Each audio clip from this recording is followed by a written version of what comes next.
एक उम्मती की हैसियत से हमारे लिए मस्जिद अक्सा का और फ़लस्तीन का मामला ना सिर्फ एक ह्यूमन राइट्स इशू है बल्कि एक इस्लामी इशू और एक मुस्लिम इशू भी है।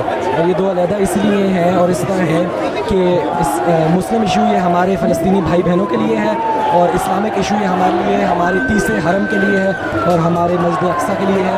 मस्जिद अक्सा की हिफाजत हम सब के ऊपर फ़र्ज़ है, अपने मुस्लिम बहन भाइयों की हिफाजत हम सब के ऊपर फ़र्ज़ है और ह्यूमन राइट्स की हिफाजत भी हम सब के ऊपर फ़र्ज़ है।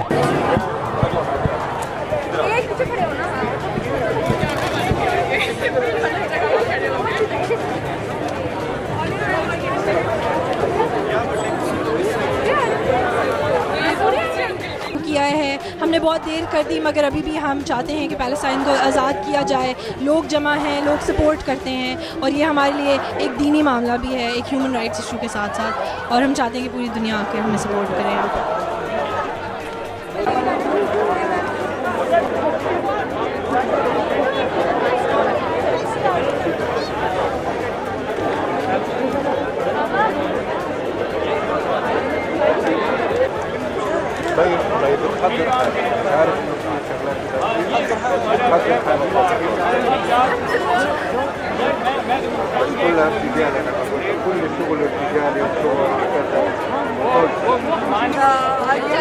इस्लामाबाद में प्रोटेस्ट हो रही है और ये कहना चाहूँगी कि बाहर निकलना बहुत ज़रूरी है कि आप बहुत हो गए हैं और बहुत अर्सा हम सारे मुसलमान चुप थे पूरी दुनिया, लेकिन इस बार दुनिया के सामने भी आ गया है शक्रिया है इसराइल की, और we should not ignore the power of social media.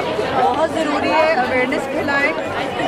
ये सब हैशटैग देख रहे हैं वॉर क्रिमिनल, ये बैन हुआ था, इसको आप और स्प्रेड करें ताकि लोगों को पता चले पूरी दुनिया में कि इसराइल की असलियत क्या है।